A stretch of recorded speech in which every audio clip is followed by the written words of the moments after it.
Okay, so in this the other part here, we're going to see how to actually continue this project and insert the database fields and tables that we need to manage our albums. So we're going to use the tool PHPMyAdmin, which is provided with a lot of admin interfaces and packages online that you can download.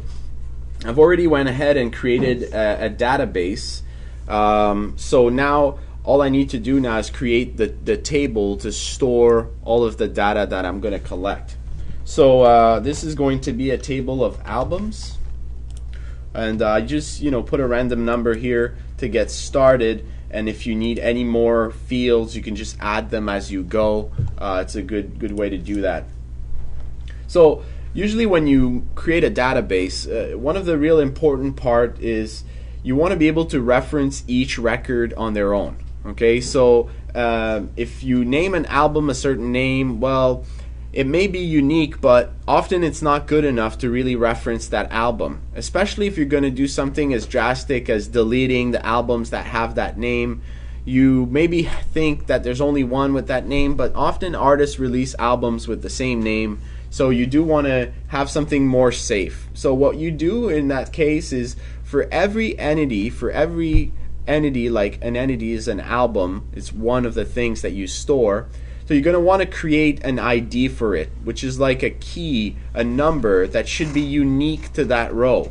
Okay, so example, the very first album that you add should have maybe the ID 1, and then the second one 2, and then the third one 3. Now if you delete the second one, you shouldn't be able to just add 2 again. What you should do is just keep continuing, so they all have always a unique ID. So we'll name this field ID. A good type for this is integer. We could also store this as a bigger number, but I've not seen the need for this. This will make it so that the length of the numbers doesn't go beyond 11. And then what you need to understand is that for MySQL to optimize this field and understand what you're trying to do with this as a key, you will set the index of this field as a primary key. And what that will do is it will make it a lot faster to retrieve those records using the ID. And it will also do a certain validation to make sure you're not trying to add another one with the same ID. Now if you were to just leave it without saying primary key, you could easily have 10 albums that all have the ID 1. Database wouldn't see that as being a problem. But if you set the index to be a primary key, now becomes really important that all the index in the table are unique. Now to help us with this task, there's a field that we can check on called auto-increment, and basically that will always generate a new number from the last one that was inserted, independently of how many rows we have in the table. We could have inserted 1,000 rows and our auto increment now will add 1,001, but we can delete 1,000 rows and it will still add 1,001. It doesn't count the number of rows in the table to figure out the ID. It just keeps track of the last ID it added and keeps on adding automatically. So we call that auto increment. So for the first field of the table, you usually do that in a pretty ritualistic fashion. You just repeat it, you create an entity, you create an ID as the first field, and then you make that an integer, you make that a primary key, and you make it auto increment. So that has to be repeated every time. Now you can move on and start repeating the things that you want. So for instance, we're going to store the artist name, and then we're going to store the album name. So it's probably going to be the name of the album. We're going to store in which year this album was released, the genre, and then we're also going to add another field. So please add one more field. And then we're going to store a link to basically be able to create a system where we can actually show a small image of the album cover. Now in most design programs that use these kind of things, they call this field album art. So we're going to do the same thing. We're going to call it album art. Now most of these here are strings. So they're not integers, so we need to change that type. So an artist should be maybe a varchar, which allows us to write a certain amount of characters, and will only store the characters that we write. So this is why it's called varchar, variable amount of characters. So it saves on space essentially. If you were to take its counterparts, for instance for the year, we always want to store exactly 4 characters. So if we say 4, then every time it's going to write 4 space in the database. Even if we send by mistake, let's say 98, 2 digits, it will also store 4. It will have other things there. But varchar will only store what we tell it to. It won't store any extra space at the end. Now, for an artist name, we probably don't need that many characters. Probably 128 should be good enough. And usually album names are maybe a bit longer, as long as they're not longer than any path or anything on. So 255. I use that as a kind of a standard number.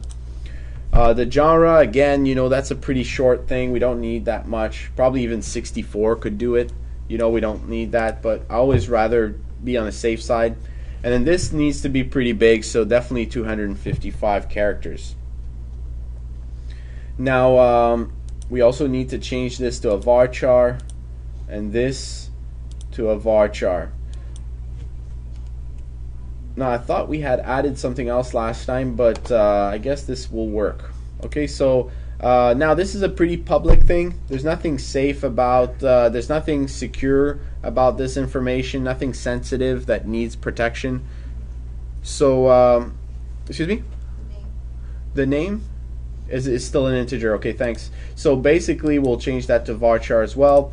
And then this is pretty public, so we can change the storage type to MyXAM, which basically just gives a bit more performance when it's time to read the data out of the database.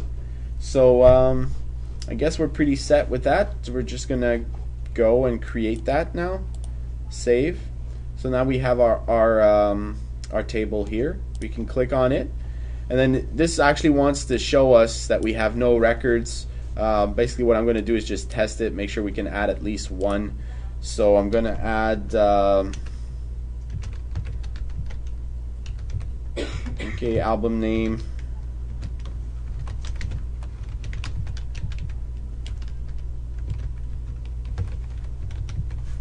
okay, year. I think I gave myself a file here to help me with this. So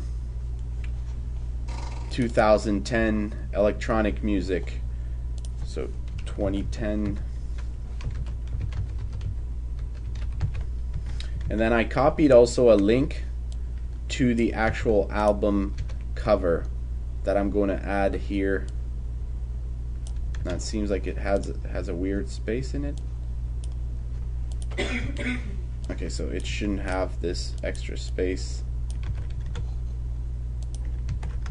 Okay, so let's just make sure the link works. So we're going to place it in the browser. Yes, we get the cover.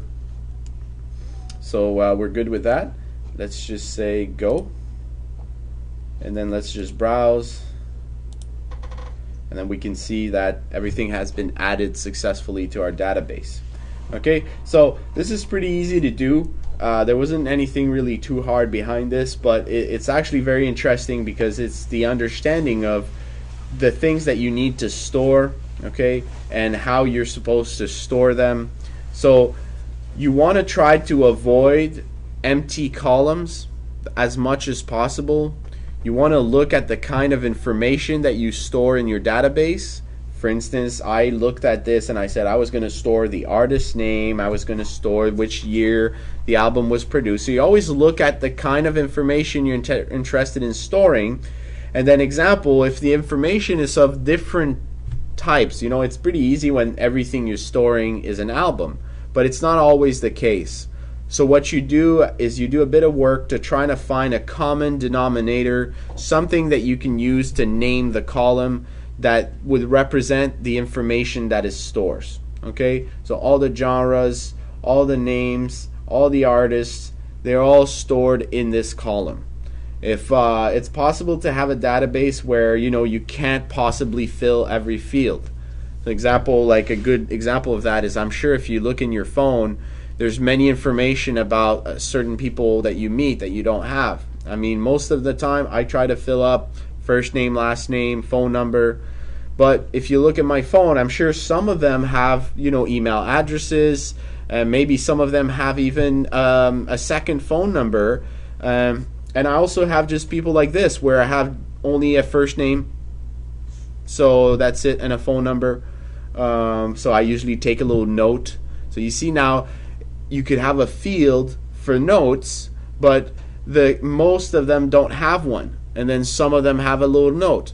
But if you don't have that field, it would make it very difficult to store something, to remember something about that person that you met. So that's what I mean. You need to think about the kind of things you want to store and the different scenarios in which they will occur, so that you plan a table. And the best test for a table is actually time.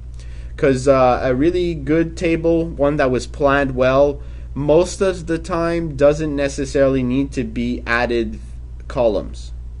And you could just keep adding on rows and adding on rows without modifying the structure. A very poor system, it's like every other time you seem to feel like you need another column. Okay, so these are some of the keys. So now we're basically ready to start interacting with this database server on the server with PHP on it, so on the web server. So we're going to go to Dreamweaver. Now we have our blank page here, and then basically we're going to start building our application. So my suggestion is, before you get going, start planning. How many files are you going to need? What are the kind of actions that you want to do? So usually a best way to do it is imagine the page that you'll see. So example, I created two links. I created two links, and let me look at this on the browser here. So preview in Chrome. So I created one for browse and one for insert. So I imagine that when I click browse, I see a table with the fields and all of the albums that I have. And then when I click insert, I see a form, and then I see the different parts that I'm going to add. So example, I need a text box for the name, I need a text box for the different types of information, and then basically I'll be able to also add the URL and click on a button to insert it. So what I'm going to do basically is I'm going to show you this in the next video.